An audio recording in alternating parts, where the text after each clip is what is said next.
Hello and welcome.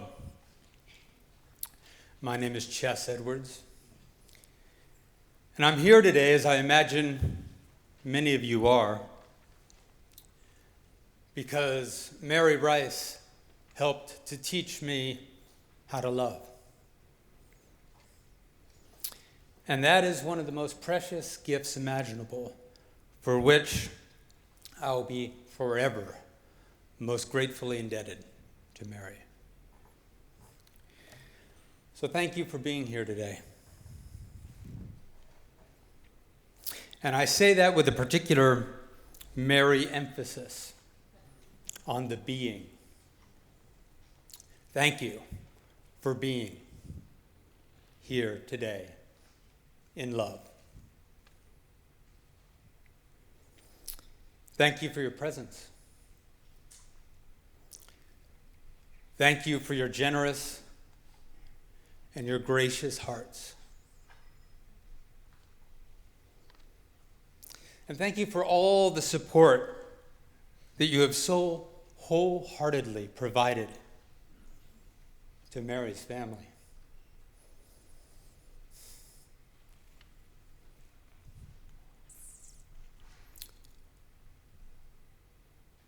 The blessings are many.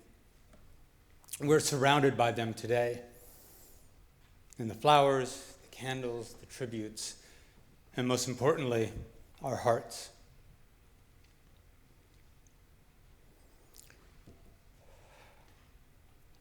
I invite you now to bring yourselves fully present to this moment and close your eyes. And breathe deep into your heart all the divine grace that fills this room.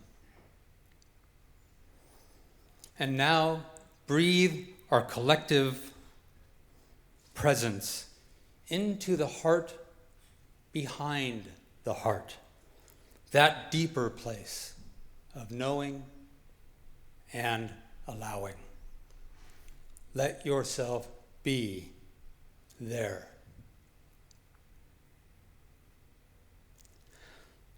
Just one of the bounty of beautiful gifts with which Mary graced us was her ability to so faithfully and compassionately witness those in her presence as perfectly loved and whole and precious beings.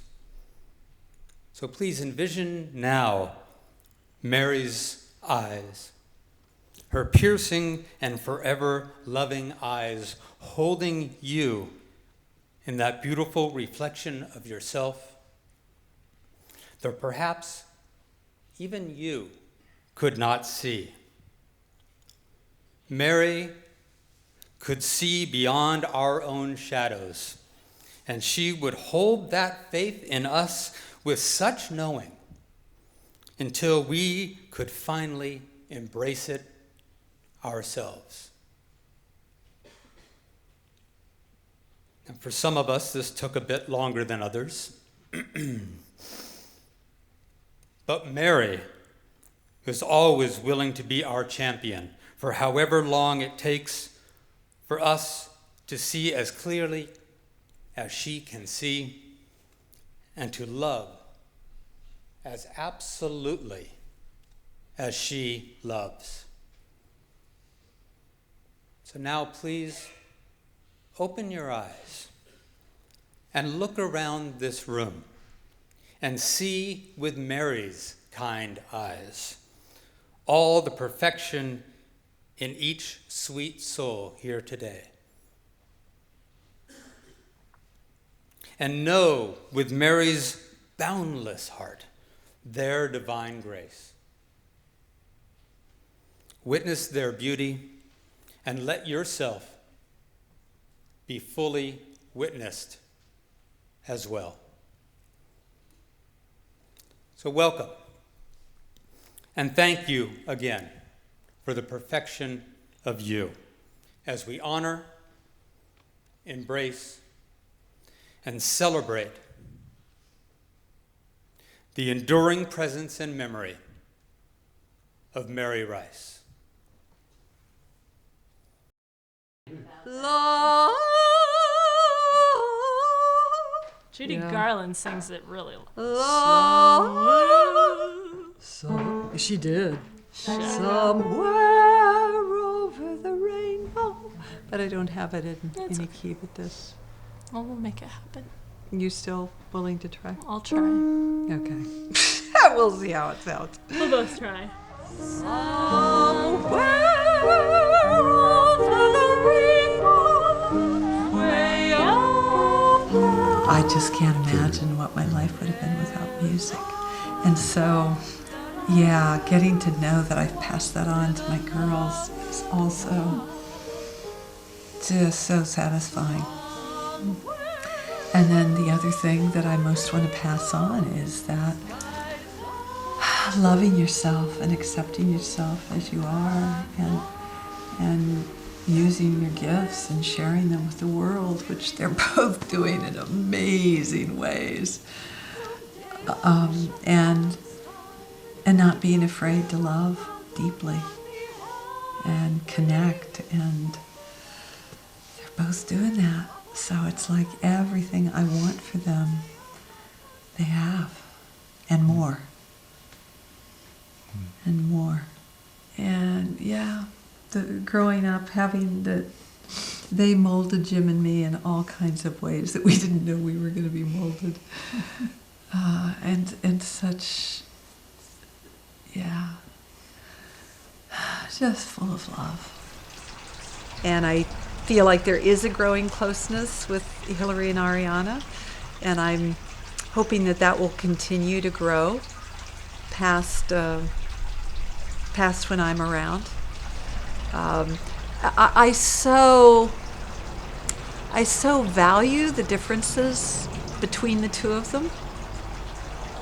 Just like Lynn and I have a lot of differences, and yet we complement each other really nicely. And I feel that with Hillary and Ariana. They're just both such amazing gifts to me, and have brought things into my life and taught me things that I don't know how I would have learned otherwise. They just taught me so much about trusting and opening and allowing. I can't imagine anything else. I love you so much. It's what being sisters is all about. We are so blessed to have each other. Yeah. We're really fortunate. And to realize how fortunate we are. Yes. And that's part of what makes it, for me, more okay and easier, because we have had all those times, you know? I don't feel like there are big areas of my life where there are missing pieces. I feel like every area of my life has had such richness, such fullness, such depth that, you know, it's all right here. And it's really not in the past or the future. It's right here. And there's nothing missing. I need a hug.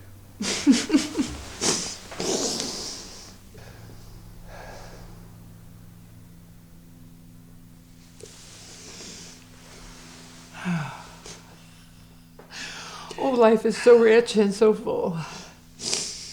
Yeah. You know how beautiful you are? You've never been more radiant. I can see deep into those blue pools. And it's all love. All the edges have dropped away. You don't have any edges anymore. It's a beautiful thing. It really is. It's all softness and light and beauty and depth. No edges. Yeah. It's what life does to us if we let it I rub off our edges. thank you. Thank you for being our guiding light. Oh, I don't know who's guided who, you know. Thank you. Oh, wow.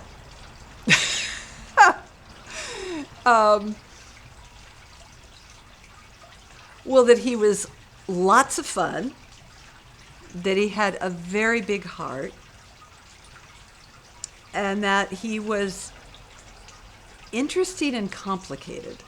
In June of 1980. 33 years ago. Highly improbable that we would meet. Highly unlikely. By the end of that evening, we were kissing in the kitchen. I mean, if any patient had told me this story, and I would have said, you got to slow down. You don't know this woman, you know, and I did not know this, and she didn't know me. We didn't need to know each other because we knew each other. It was just there. We just got together, and that was it. And it was the end of it. Yeah, I feel the gradual letting go of life as I've known it. And it feels like the last things I have to give up, though, are beauty and love. And I don't have to ever give up the love. And, that's all that really matters. The letting go of energy, the letting go of being able to go here and do that and do this is really very secondary. I am so blessed with having everything that I need. Who couldn't love this woman? Who couldn't love this woman? And the fact is, nobody. Everybody loves her. You know, it's like, because she's like, it's every time I give her a greeting card for birthday or anniversary or whatever, I always put on it Marvelous Mary or Magnificent Mary. I kind of use them interchangeably. And I thought it's always been like that. You've always been magnificent. Sometimes in the wrong direction. But see, to me, there's an ordinariness Yeah. in this. Yeah. For me, it's just what is, and it's just life doing what it does. And I just get to do it in a way that is rich and supported and loved and blessed. But it's really all very ordinary. Life and death, what's more ordinary than that?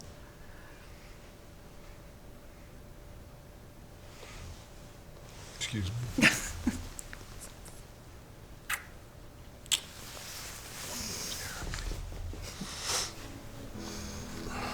I don't think there's anything else to say.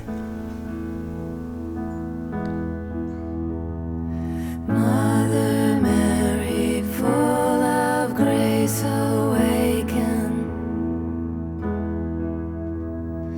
Mary, fill the glass to overflowing. Illuminate the path where we are going. In funeral fires burning, each flame to your mystery returning. In the dark night of the soul, your shattered dreamers make them whole. Oh, Mother Mary, find us where we've fallen out of grace. Lead us to a higher place. From the minute I was in San Diego, I knew that I was home. This, partly I think because the ocean, because I love the water and the ocean so much. But I felt like spiritually, I felt like a little kid in a candy store. Like, oh my gosh, there are all these diverse ways of thinking and all these spiritual people who are doing all kinds of interesting things. And I was just fascinated. You know, it all comes back to the love and the community and the connections. And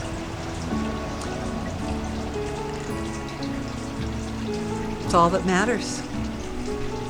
When that's fulfilled, I feel like all my needs are met. I don't feel like there's a need that hasn't been met. In the dark night of the soul, our broken hearts you can make whole. Oh, Mother Mary, come and carry us in your embrace. Let us see your gentle face, Mary.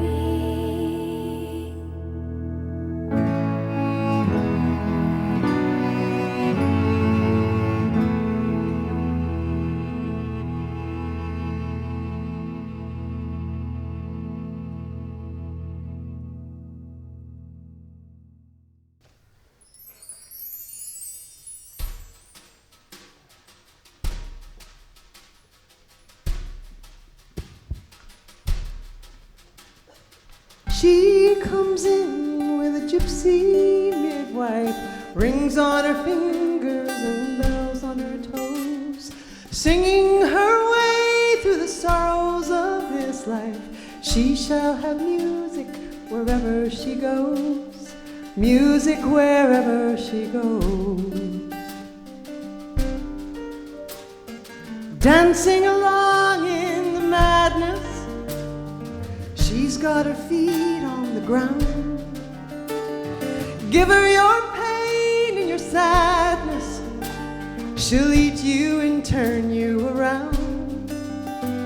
She'll turn your whole world upside down. Holy Mother, Holy Mother of God, saving the sisters and the brothers. Holy Mother, Holy Mother of God.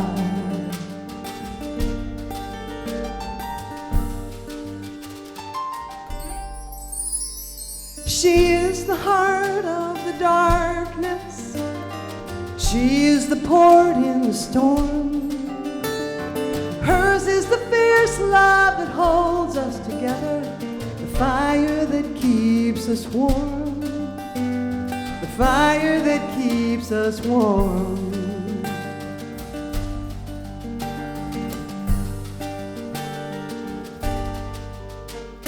She is the wind in the canyon, she is the rain on the land. She knows the stars and the seasons by heart. You live in the palm of her hand, you live in the palm of her hand. Holy Mother, Holy Mother of God, saving the sisters and brothers. Holy Mother, Holy Mother of God.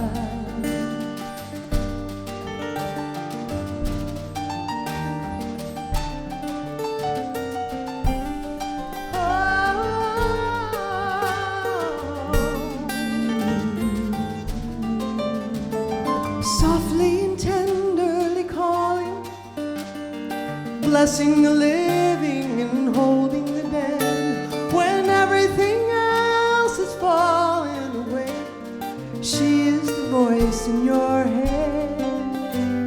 She is the voice in your head. Holy Mother,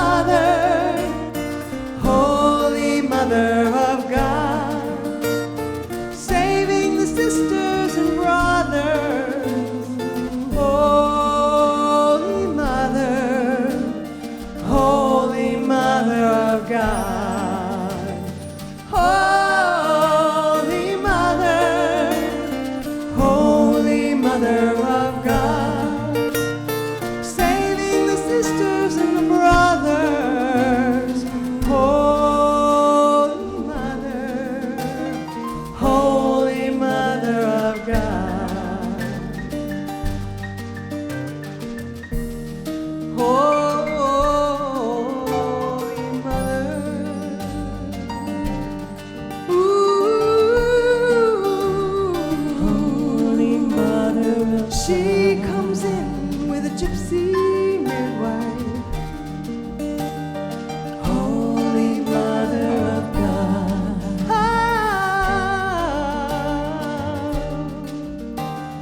Holy Mother of God.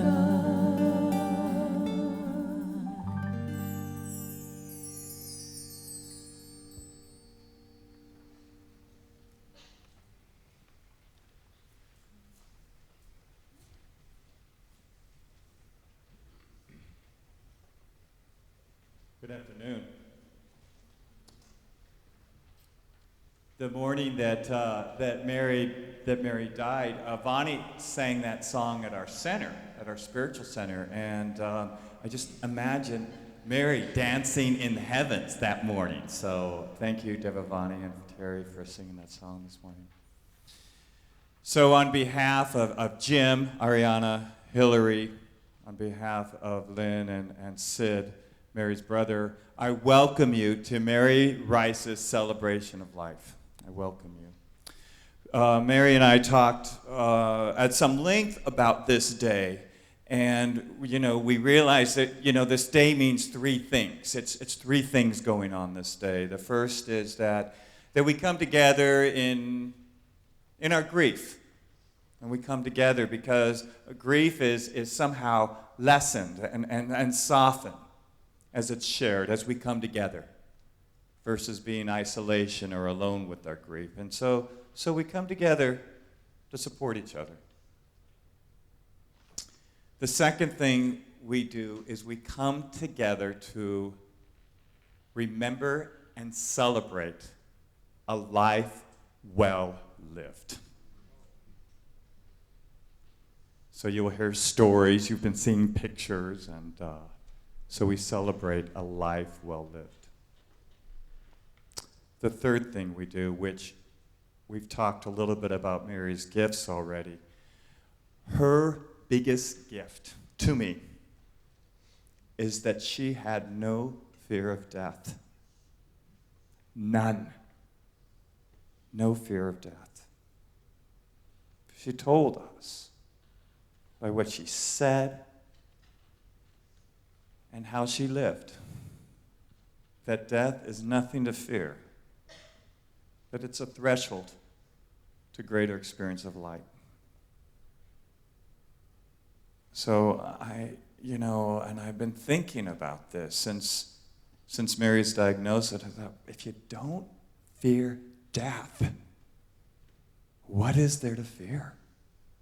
What is there to fear? So I invite all of you to accept that gift of Mary's that she so freely gave us. Not to fear death, but to welcome it when it comes. I want to take a minute also and just acknowledge Ralph Channing, who put together this video. Ralph, where are you?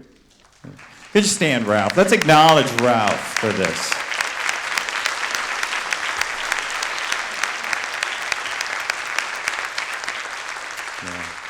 And I didn't introduce myself. I'm Reverend Kevin Busey. I'm the spiritual leader of the spiritual community that Mary so graciously called her spiritual home.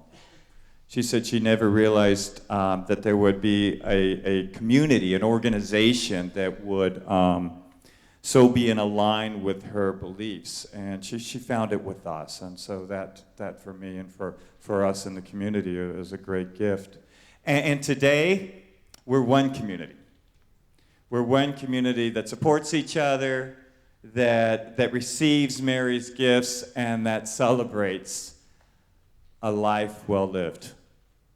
And so on behalf of the family and on behalf of myself, I welcome you here today. I welcome you. And now we're going to have Jess come back up here.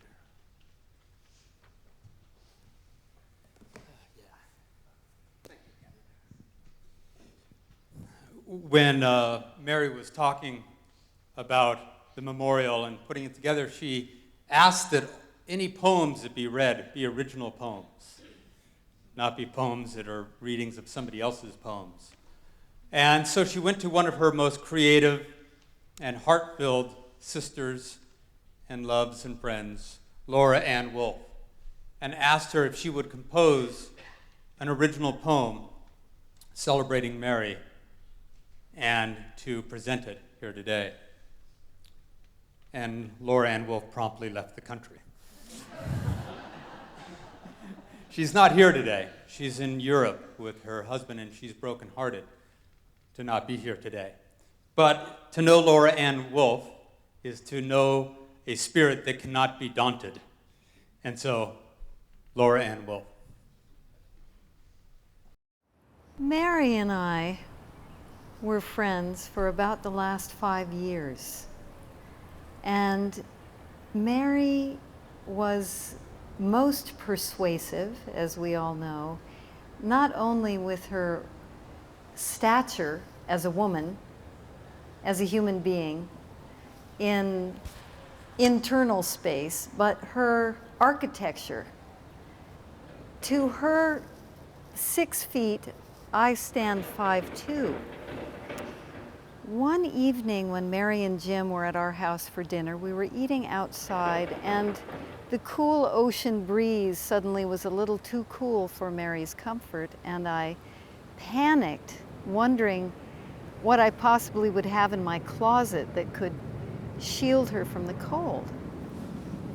And I pulled out this coat,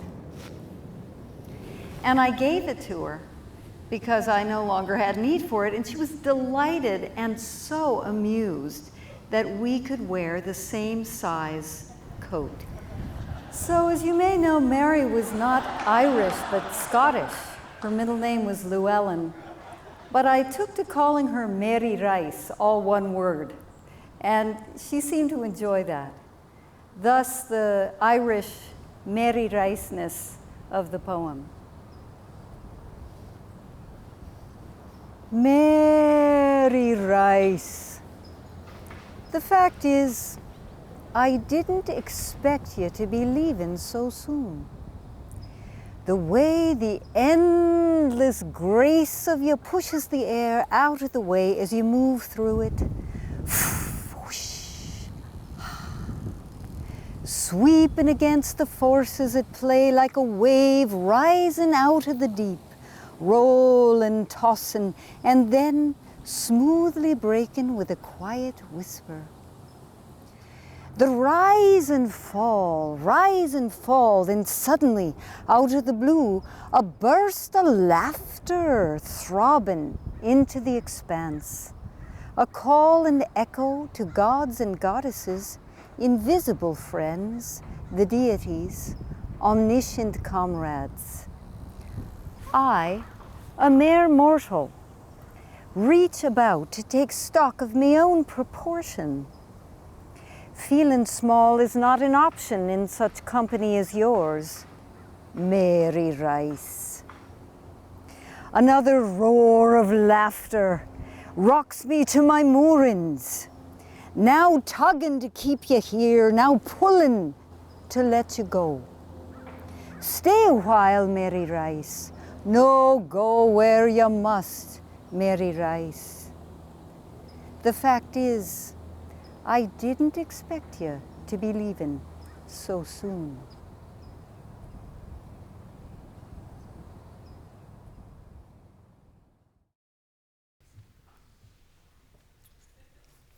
I'd like to invite up Hillary Rice and Bobo Zarnowski.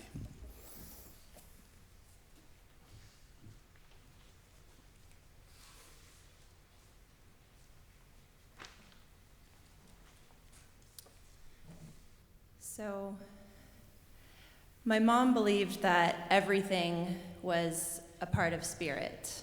Even her cancer was a part of spirit or God. And she believed that her experience with cancer was a gift because it gave her the love and peace and surrender that she had always wanted in her life. And through seeing her in her facing death with love and surrender, she taught everyone who she came in contact with that surrender is just makes life so much more beautiful.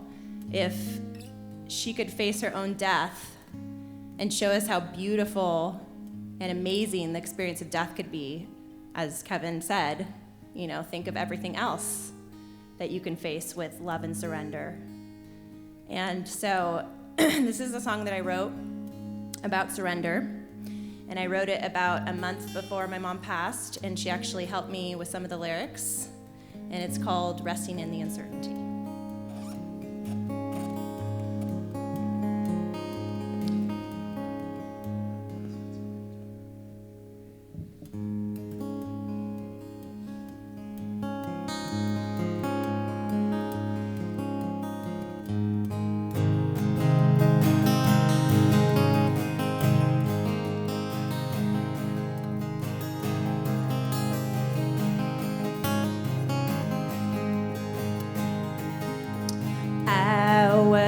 Listening to my head the other day, there was so many thoughts that were only in the way.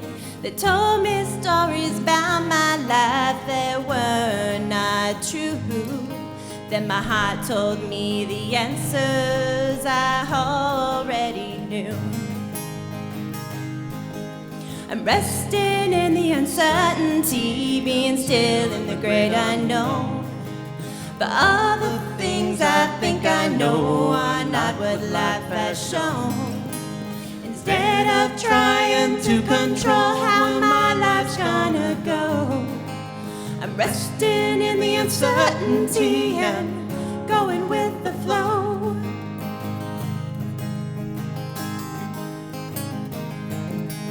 When the fear starts creeping up on me, I know what I need to do to be free.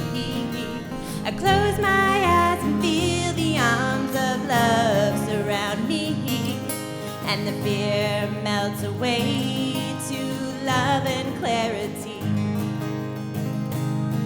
So let's take this life one step at a time. Cherish each moment, beautiful and sublime. Make life an adventure and not the same routine. Who wants to live day after day, seeing what they've already seen? I'm resting in the uncertainty, being still in the great unknown. For all the things I think I know are not what life has shown. Instead of trying to control what my life's gonna go, I'm resting in the uncertainty and going with the flow. Who knows what tomorrow will bring? Open it like a present underneath the tree. Even if you don't like what's inside, don't let it will rise. Just enjoy the ride. See the beauty on every turn. What gifts did you get? What lessons learned? Feel gratitude every step of the way, saying thank you to the sun for each new day.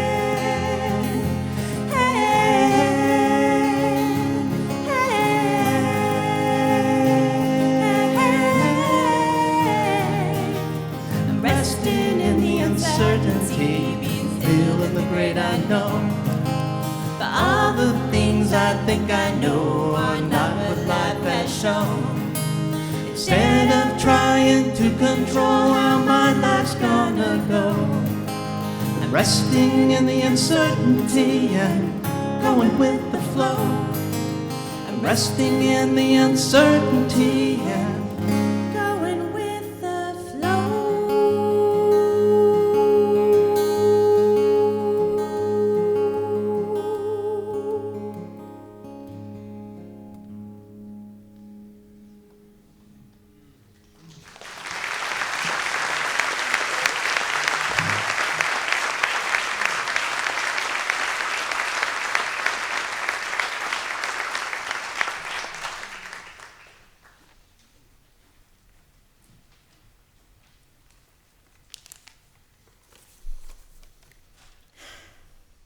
Hello. I'm Dolph Arnikar, And I have been a student of Jim Rice for 30 years, and a student of Mary Rice for almost as long. And together with a circle of friends, we look after a place in the mountains of Mexico in Baja California called Rancho San Luis. It's the most amazing and beautiful place. For Mary's 60th birthday, I wrote something for her. And it was a recollection of this time at the ranch with Mary and Jim, where she was particularly beautiful. The name of the piece is called What Is in a Name?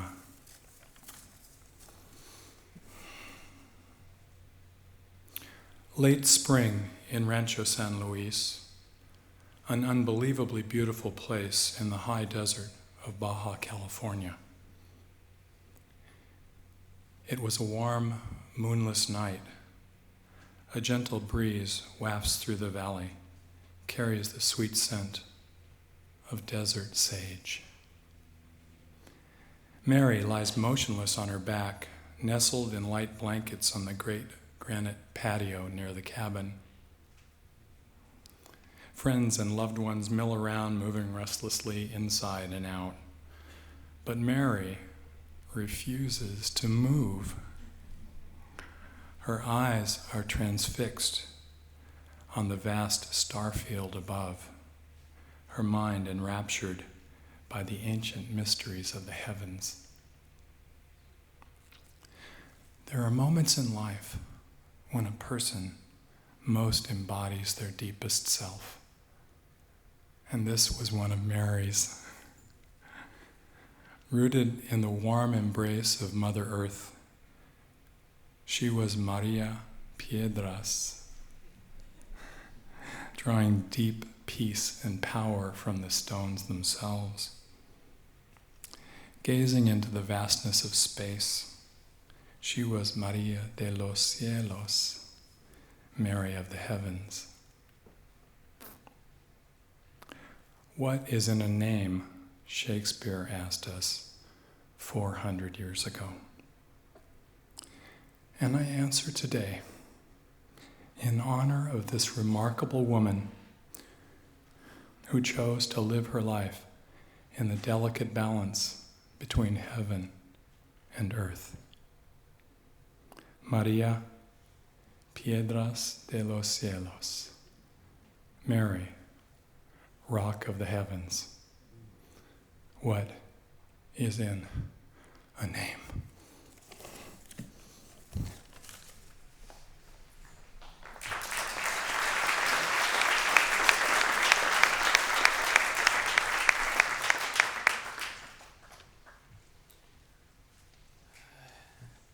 I'd like to invite up Zoe Zimmerman, the effervescent Zoe Zimmerman, and the graceful Amelia Zahn.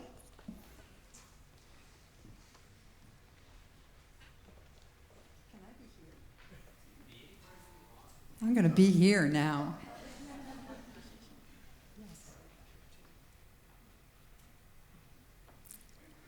So, being with Mary in the last number of weeks of her life, hanging out, she turned to me and said, "You're going to dance at my memorial service." And I said, "I am?" And she said, "Well, yes." So, here I am.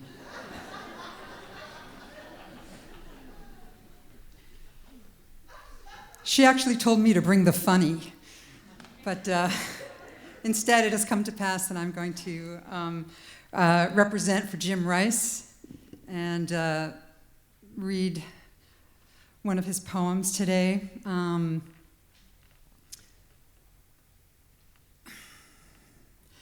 We chose a poem called Big Water.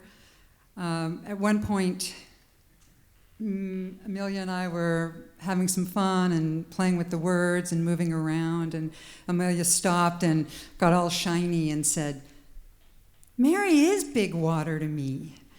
So I think maybe that's partly why we were drawn. I think this poem also gets at that edgeless Mary that Lynn, where are you, Lynn? That Lynn was talking about. And it also gets at, for me, the grief and the preference to have her be here and the surrender, even within the grief. Big water. Like a rock in rushing water, ever so gradually eroding to sand, in turn washed down to big water, neither asked nor asking the reason, neither knowing where it belongs nor where it goes. You cannot believe the trouble I've seen, no more than I can know yours. But we cannot choose whether we dance, only the music, the style of our moves. Still, we go wherever our lives take us. We determine some turns in our paths, arabesque, on point, plie, leaping high and long, individual, independent, series and runs. It's the song that finds its way into my soul. The song that becomes my soul, the song that causes my feet to dance all along the way from rock to sand to distant, vast sea. Please don't go away. Don't ever go away. Please stay how you are, where you are. Please don't succumb to water's wearing. Don't change a hair, not if you care. Though I know we must. We must wear ourselves away, dancing our way to ever bigger water.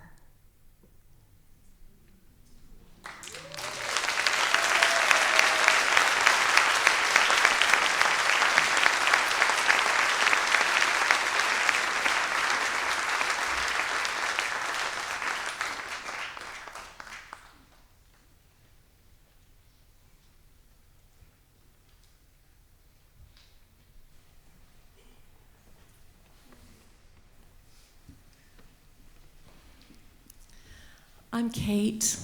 I met Mary 22 years ago. It's lucky me. I was new to San Diego. I didn't have a girlfriend yet. Mary was my first one. Can you imagine? Little did I know what I was in store for. The first thing she did was invite me to a women's group, to her women's group.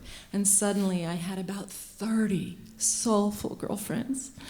And then she came on a trek in the Himalayas, and we started sharing wilderness, and we started sharing the ranch in Mexico together. And one of the things we both love is choir and singing, and we sang together and show tunes on the way to conferences. And little by little, it became clear that we loved the song, and she wanted me to sing something. And about a week before Mother's Day, I found myself lying on the bed with her. And she said, "Sing me things." And I started singing Joan Baez and anything I could think of, and "What Would You Like, Mary?" And clearly she was looking for what she wanted to happen today.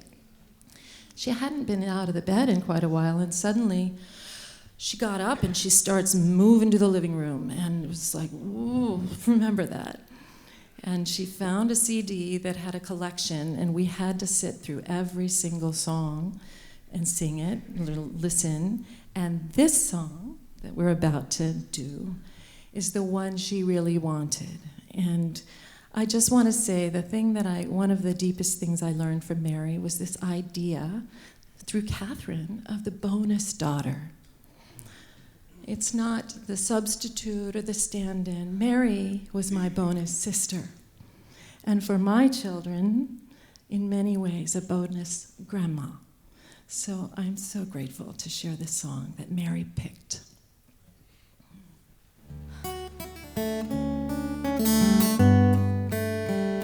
She asked for Bobo.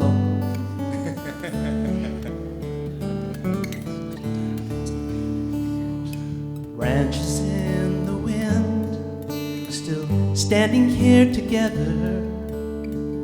One more storm to weather, we'll get through it yet. So we're gathered here, holding on to each other, to let go of another one we won't forget. Now as we say goodbye to one of our own, we may be lonely, but we're not alone. Though the leaves will fall and the tears will flow, may it always comfort us to know the family tree will always grow.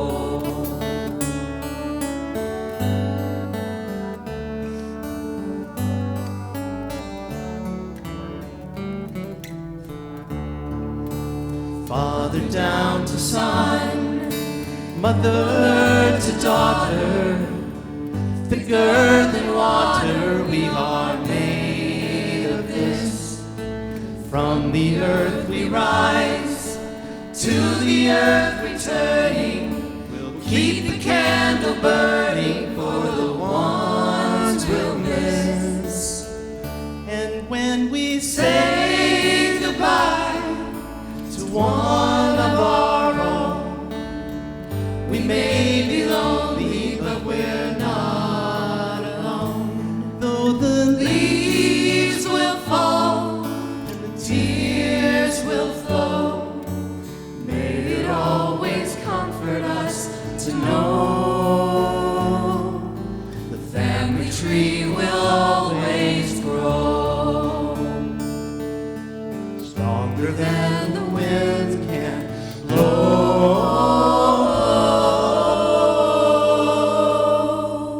the family tree will always grow.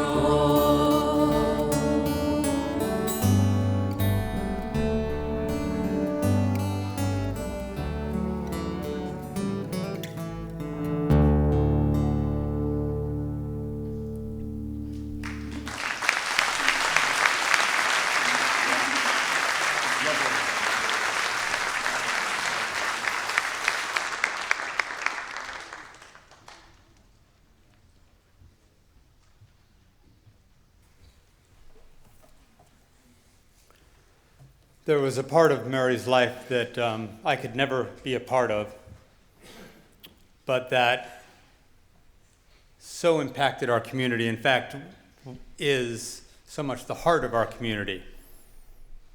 And that is the sisterhood that Mary was a part of and invited and inspired.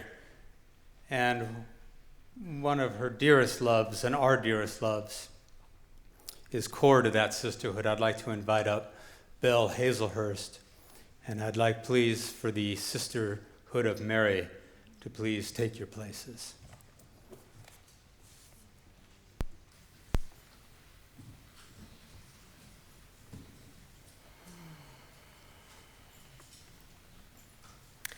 "10 years ago today, I got married to Ken, and Mary was a huge part of our wedding. And she wore this outfit and these long tassels here. They've been cut on the bottom this morning because I don't quite fill it out. Surrounding us are many incredibly beautiful women. Mary had many, many girlfriends. Mary's one of my closest and dearest friends. I've known her for over 20 years, and we've been through so many rituals together. Mary loved bringing women together for ceremony and for ritual. So all of these women know very well how to hold sacred space. And as they're holding sacred space, I have the opportunity to guide you in a very special meditation. So I'd like to ask all of you right now to begin by just shutting your eyes.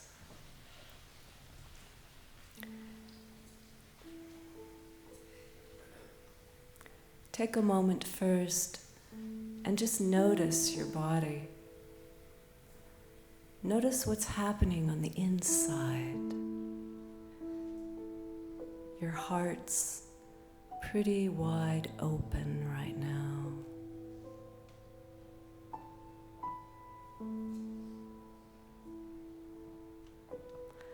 And now take your awareness to your breath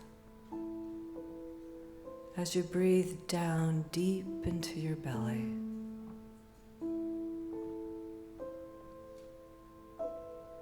Being present right here, right now, in your body, this precious body that we're in for really such a short time.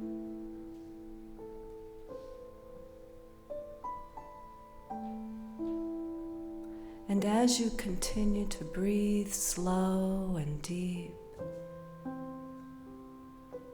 feeling the support of the chair underneath you, feeling the support of the room around you. I'd like you to imagine now that you're in a beautiful garden with beautiful, fragrant flowers. It's very safe and very beautiful and just for you.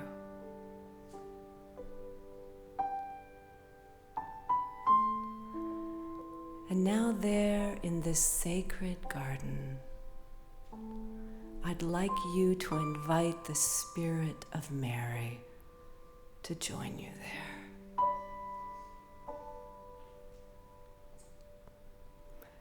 Notice how she greets you. Be with her. Listen to her. Share anything you'd like to share with her.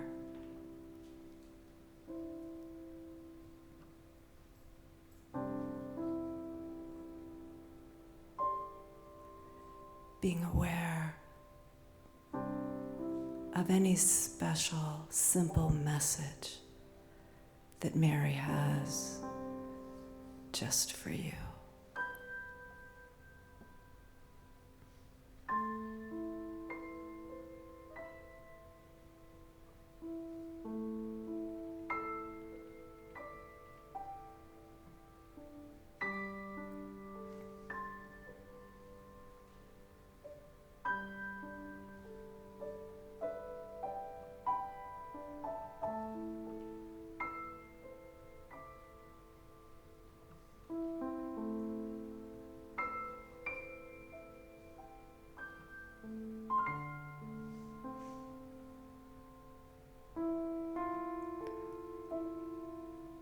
And now slowly and gently, in whatever way feels right to you, you can say goodbye to Mary for now,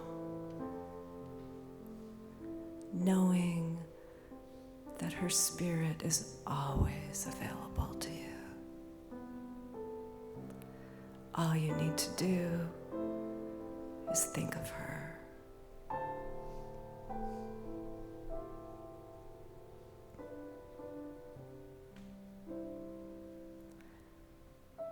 And slowly and gently now, you can bring your awareness from that sacred garden back here to the room, taking all the time you need,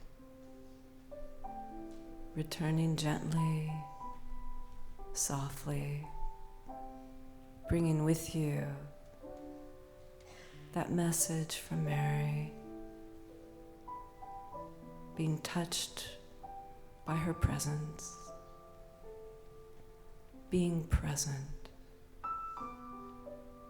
And when you're ready, You can open your eyes and be here fully. Take all the time you need.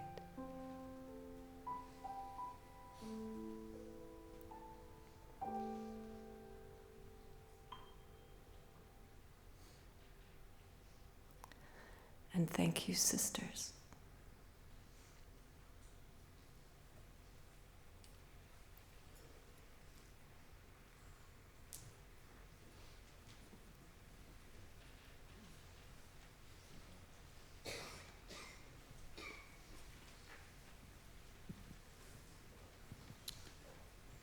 That's beautiful. Thank you.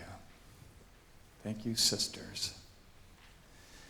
So let's take a couple deep breaths.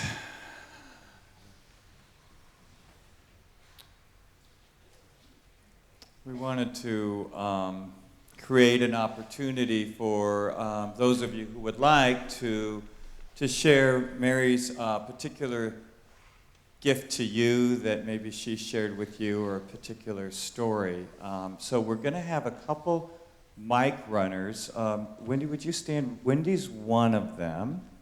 And who is the other one? Oh, Terry's the other one. All right. So what they will do, Terry, you can take maybe this side of the room, and Wendy this side of the room. And so just go ahead and when we begin this, go ahead and just kind of raise your hand, and then Terry or Wendy will come to you with their mic. And you can tell the story. But here's the really important thing that we all have to remember. They have church here tomorrow morning. And so all of us cannot tell, the longest story about Mary. In fact, what we're going to do is keep it to a minute. So this will really empower you to focus what it is that's the most important thing to say about this story, the most important thing. So we're going to keep it at about a minute. And to help you with that, to help you with keeping it to a minute, I am going to most lovingly, at the end of about a minute, lovingly nod my head to Jim over here. And Jim, would you give us some loving ending music of the story that you're telling music? Would you do that? Just something to end it with. Perfect. But a little softer, so maybe play under their conclusion. So for those of you who reach that point, then you will have music playing under the conclusion of your story.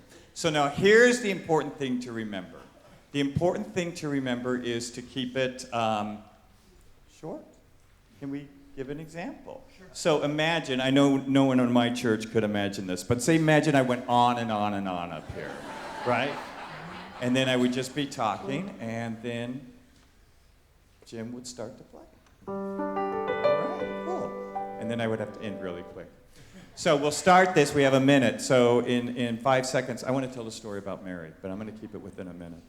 And that is actually the last time that I saw her. Jim was there, and I think, Hillary, you were in the room too. So Jim said when I got there, he said, she may not be fully aware of who you are. She's kind of in and out of being aware of that present moment.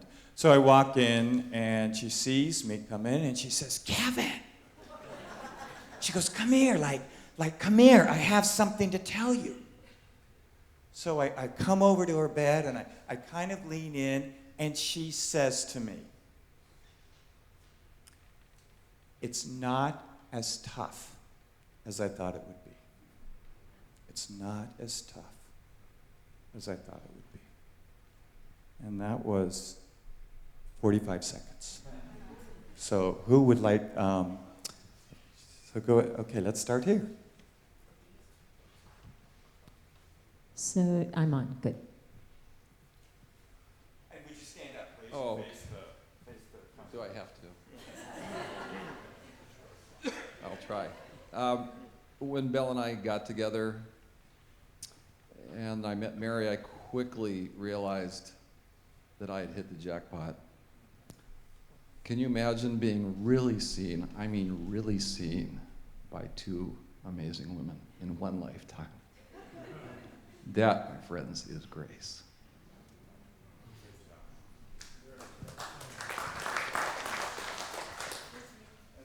Mimi?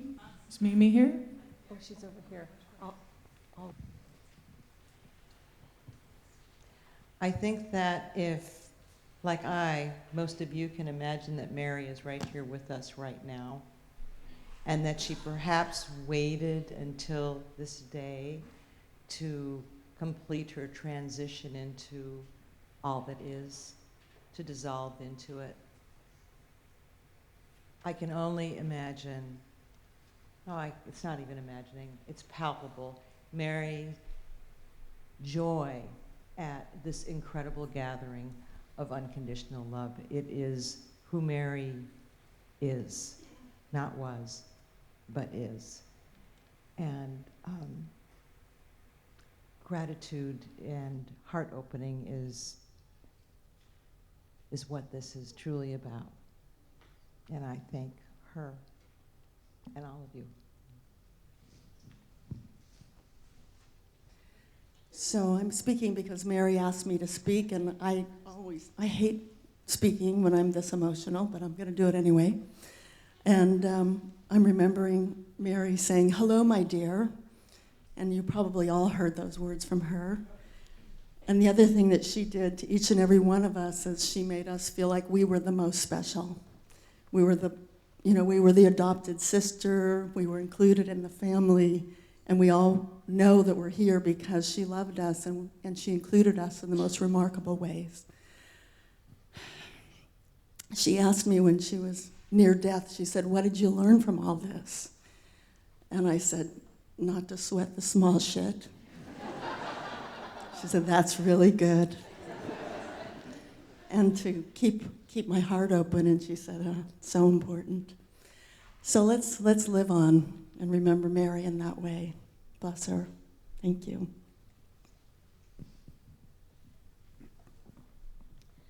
My name is Nancy Rice, and I'm the matriarch of the Rice clan.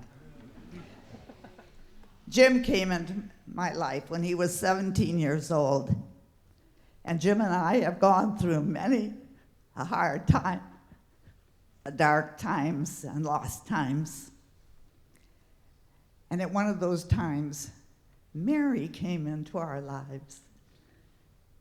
And things became brighter and lighter. And so on behalf of the Rice family, I thank Mary for coming into our lives to save a very precious younger brother. The thing I wanted to say was that I had a little time with her towards the end too. And she said to me, at one point she seemed so good about dying. She seemed so peaceful, so fine. And I said, "Mary, I want to ask you a tough question. Tell me if this question isn't cool." I go, "Are you like wanting to die? Do you prefer to die? Is that what, or would you be just as good if like Anita Moorjani, you came back from the precipice at the very end?" Because I really wanted her to do that. And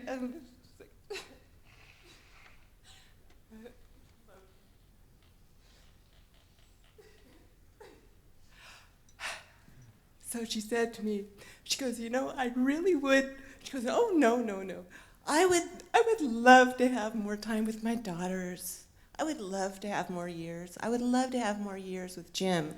And she goes, "But I'm also kind of excited about this thing that's coming. I'm kind of excited about that, I have to admit." And then she said, "To tell you the truth, I don't think I can lose."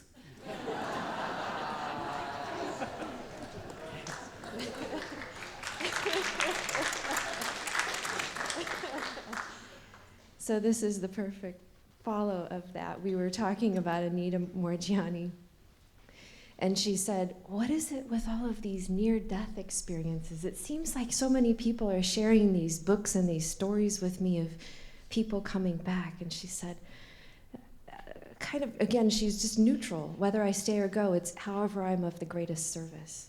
However I am of the greatest service, that's my preference. Another element, though, of this is she said, "Why do we have to read stories about people almost dying and coming back? What if we knew that we could just have a heaven here, right now, without any kind of crisis, without any kind of health just what if heaven was here now? What if we all really got that? And she was truly embodying that. So take that in.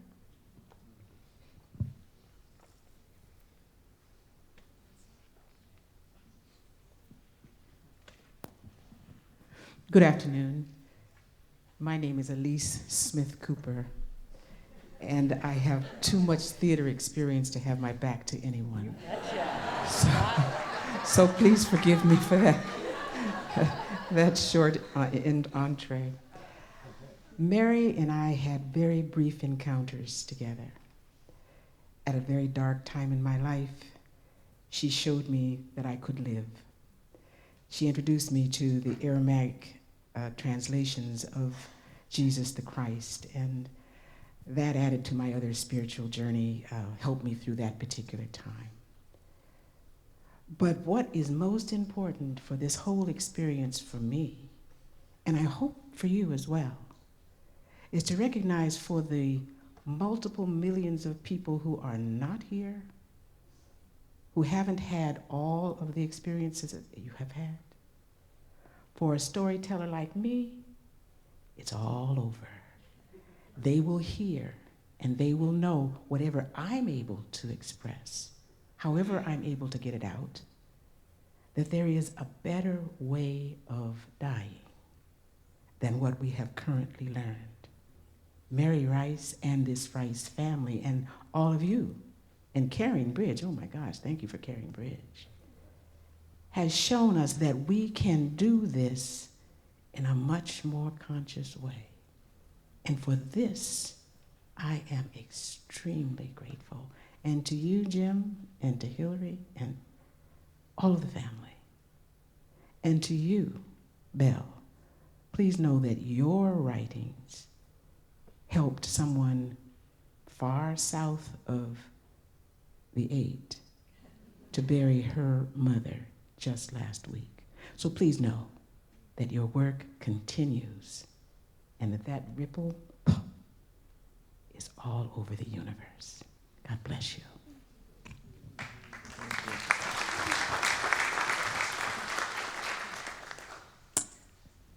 My name's Lisa, and I'm married to Tom, Mary's nephew. And if you don't know Mary's family, I have to they're the most amazing people in the world.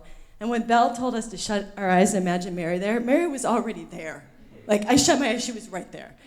And I was in these flowers, and I could hear my little boys, and she loved my little boys. And she was actually there for the labor of my first one. And I was hearing my little boys run around, and what came to me was, I didn't think I could ever love somebody outside myself that much. And I had my little boys. And all of a sudden, as I heard them laughing, the flowers, Mary was in my face. And she was saying, and this message for everybody is that we are all that loved. We are all that loved. So, yeah, that's such a gift. But her family, if you haven't met them, it's just an extension of her love. So. The night that Mary died, I had a dream.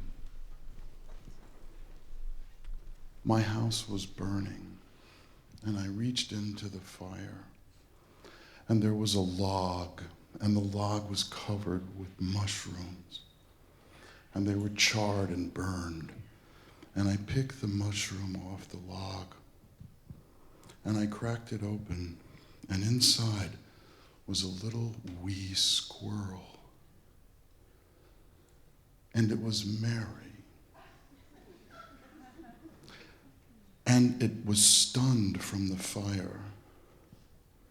And I watched it wake up and crawl into the folds of my jacket that I wore. And then the squirrel and I launched on a series of tableaus of adventures. And it leaped and jumped and climbed and did squirrel Mary things. And then slowly, every tableau finished, and the little squirrel came back into the folds of my jacket. And the message was, let it go, and it will come back. And that's my love of Mary, is let it go, and it will come back. Thank you. My name is Devavani, and I met Mary 4 years ago. She was the kind of woman that made instant connections and instant friendships. And so we had this instant bond together. We became friends. And it was such a delight for me to make a new friend.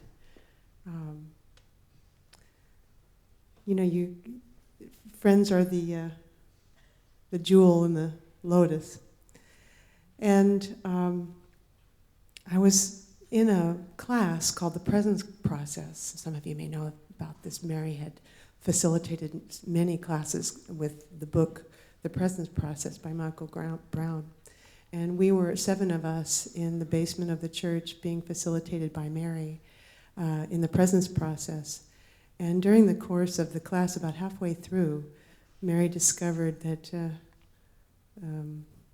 that she had, something going on. And it was just quite extraordinary to watch, to be in such an intimate setting with each other, doing the presence process together, and then having Mary discover that she had a diagnosis, and it wasn't, a happy one. And for me, I was watching her, and I was astounded by the grace that I felt around her and in her. But I watched her from December to this last Mother's Day, and the grace never left. It was always with her. And because it was always with her, she shared it with everyone in her life. And I think everyone in this room was touched by that grace and that beauty and the love that she exemplified, that she embodied. And for me, that's been a huge gift in my life, to know that that's possible. It's possible. So I thank you, Mary, and I love you. We have time for one more. One more. I met Mary by chance. We'd taken a course and met each other.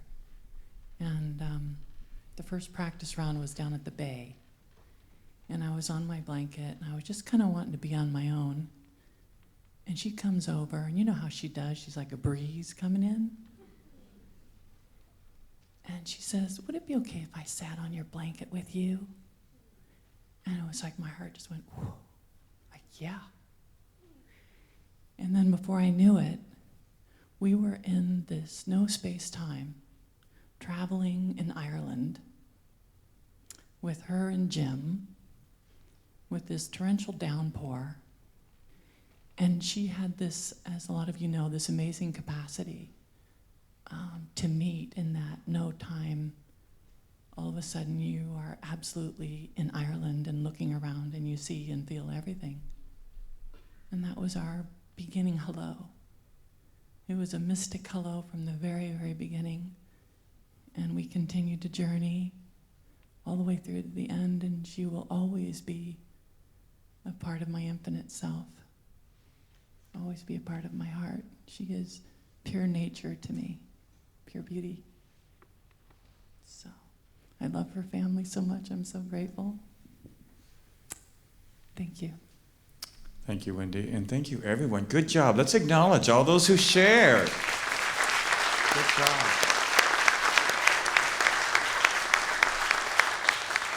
Jim didn't even get to play during that. So now to conclude this part with a few words is Mary's sister, Lynn Thompson.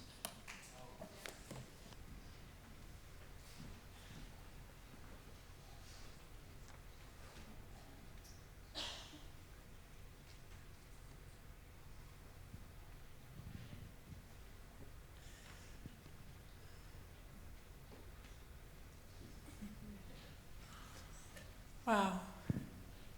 You are all so beautiful, She had the best friends ever. She really knew how to pick them. And our family's so blessed to have gotten to know so many of them. And being here more frequently since January, I've gotten time to get lots of hugs and lots of love and lots of healing treatments along with Mary, and it's been a remarkable journey. My heart is so full. I'm full to overflowing. I thought about some things to say, and then I decided I should just come up and be spoken through. Whatever comes, comes. I knew Mary'd have something to say too. And she's definitely here, and she's definitely speaking through all of us. Mary wanted me, and I believe all of us, to live our joy fully, to express fully, to fully be who we are, to be radiant, to not play small, to be out there, to be tall. In every way. We're all tall.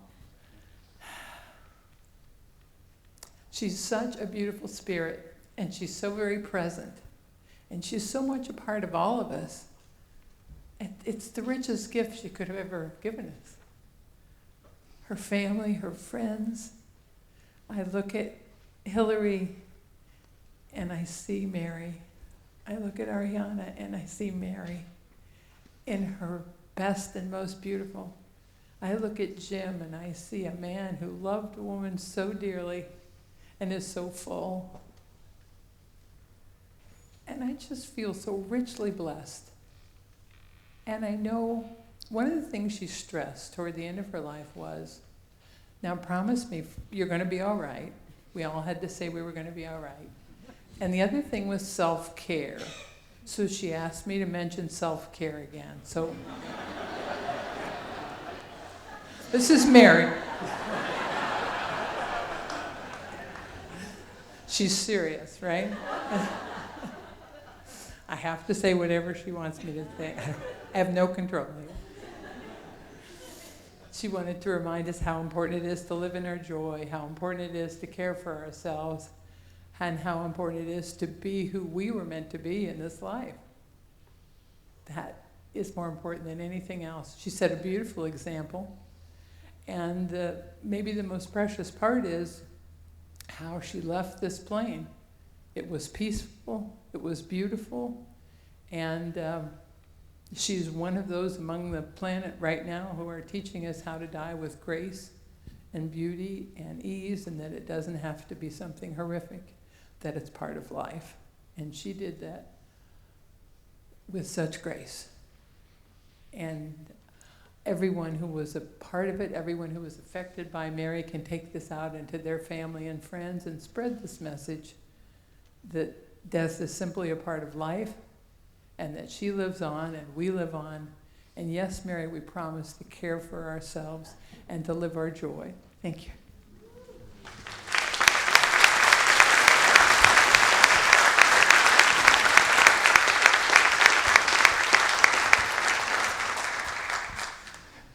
So stand tall, live our joy and self-care. So I'm going to invite us into an experience of that right now. I'm going to invite you back to the garden that Belle established for us so beautifully earlier. So I'm going to invite you to close your eyes,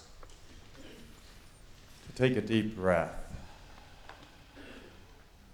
right into the center of your being. Breathe. That place of infinite spirit,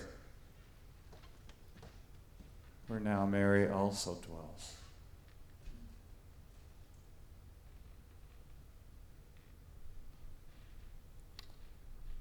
So if Mary were to ask you, what is it that you need to let go of? For self-care, to stand tall, to live your dreams, to surrender in the uncertainty.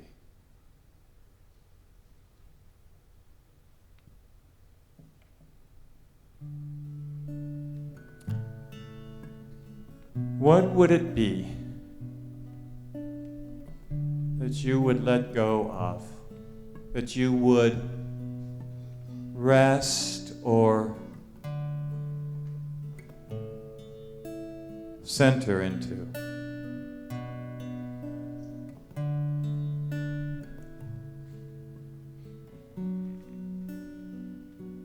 Imagine Mary with you here now in this letting go. Imagine God's love.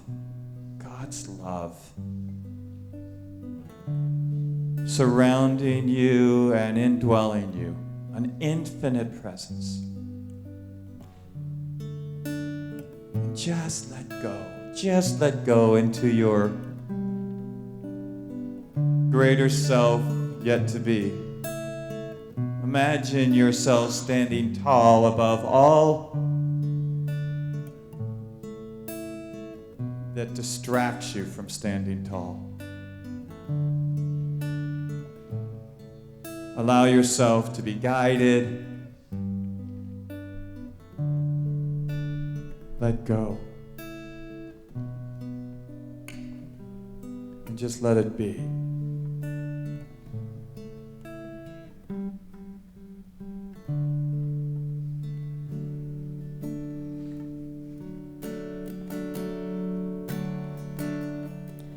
When I find myself in times of trouble, Mother Mary comes to me, speaking words of wisdom, let it be. And in my hour of darkness, she is standing right in front of me, speaking words of wisdom, let it be. Let it be. Let it be, let it be, let it be. Whisper words of wisdom, let it be. When the broken-hearted people living in the world agree, there will be an answer, let it be. They may be parted, there is still a chance that they might see. There will be an answer, let it be. Let it be, let it be, let it be, let it be. 'Cause there will be an answer, let it be. Let it be, let it be. Let it be, let it be. 'Cause there will be an answer, let it be.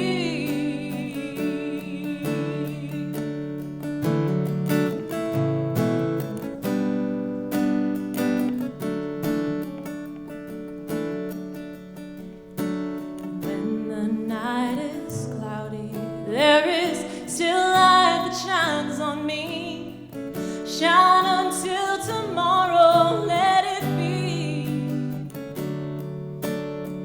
I wake up to the sound of music. Mother Mary comes to me. She's speaking words of wisdom, let it be. Let it be, let it be, let it be, let it be. She's speaking words of wisdom, let it be. Let it be, let it be, let it be, let it be. She's speaking words of wisdom, let it be. Sing that chorus with me. Let it be, let it be, let it be, let it be. Speaking words of wisdom, let it be.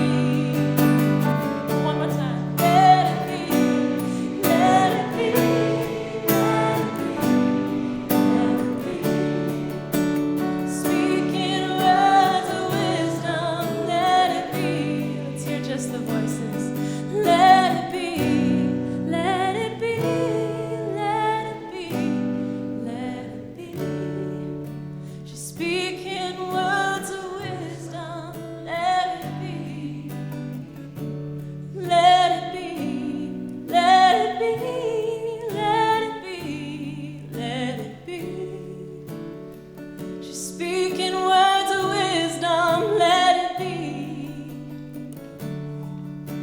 She's speaking words of wisdom.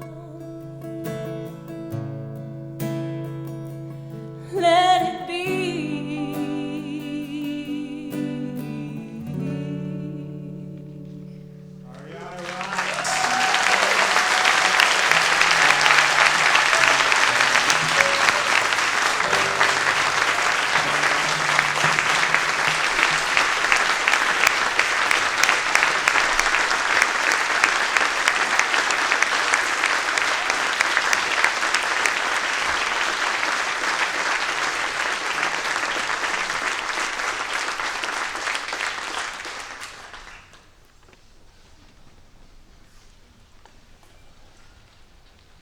My name's Jim. And I was milling about earlier when I should have actually gone to the restroom. I'm 75 years old, for crying out loud. But anyway, I made it.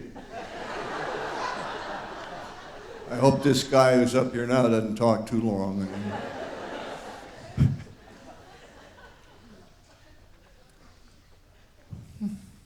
What a celebration. What a celebration. I'm supposed to say something, words of gratitude or something, I guess. There are no words for this. I mean, this last hour and a half has been,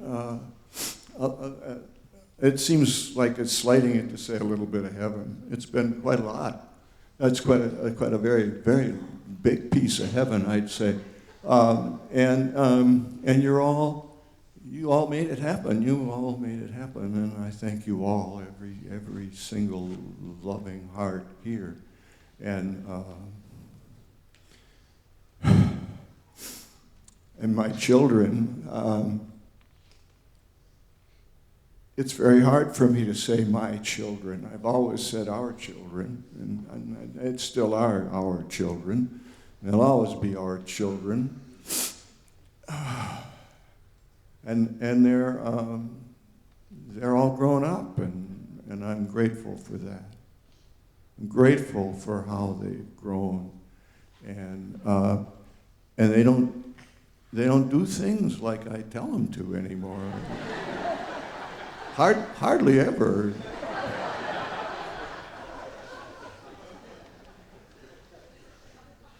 And we're all doing that.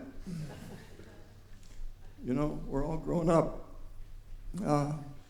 I've grown up a hell of a lot in the last 5-6 months. I've actually begun to think that maybe there's something to all this. That really, you don't really have to do much except, be here, show up, and like the words in Hillary's song, get your thoughts out of the way, and as Ariana said, let it be. And and that rhymes with another word.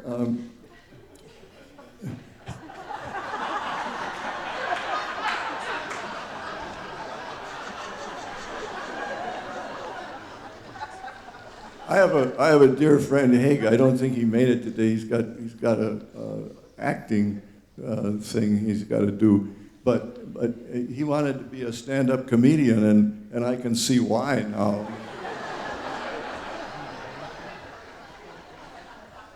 But you won't always get an audience like this. I guess I could remind myself. So it's such a deep pleasure to look out and see all of you. I mean, my eyes just rest on almost every face as one that's familiar and loved and loving, Mary and by Mary and by me. So that's what I'm grateful for.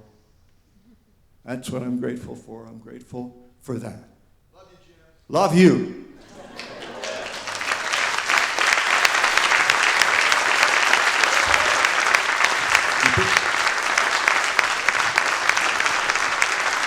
I can keep it.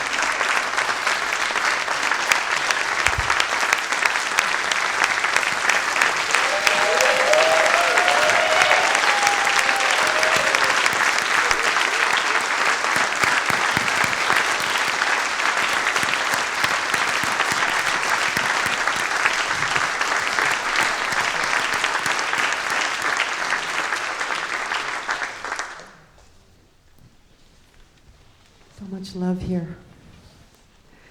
Well, Mary loved music.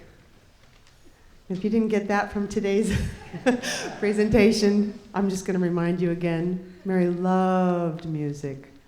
Huge part of her life, and you can see in her beautiful daughters the legacy of music.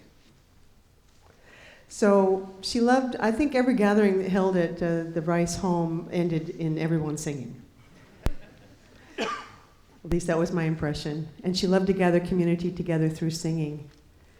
So needless to say, she was in choirs all of her life. She loved choir. She sang in the choir at our spiritual center. And I think I'm going to let Mary tell you, as I call forward the choir that we've gathered for today's ending. We have a beautiful group of friends and family. We're calling it Mary's Choir, and as I call them forward, we're going to watch Mary tell us all about what she thought about choirs. The discipline and the caring was just enormous. The second the bell rang, there would be total silence in the room, and we would have a moment of meditation. And then we were just totally focused because it was an honor to get to be in that choir.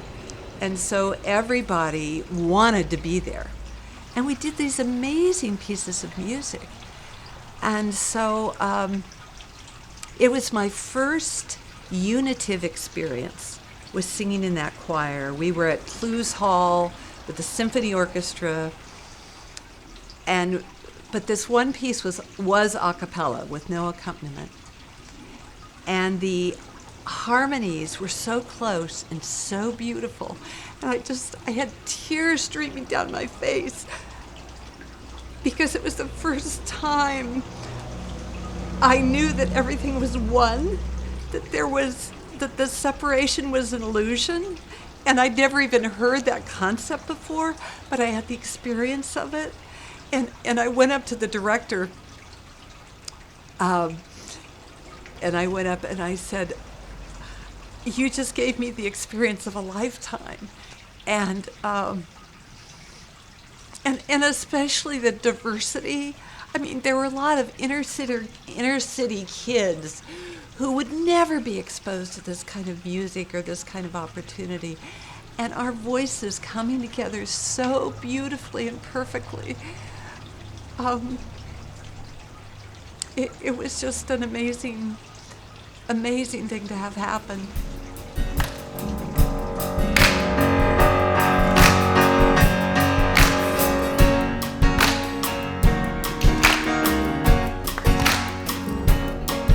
Oh,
So I invite you to join hands with each other.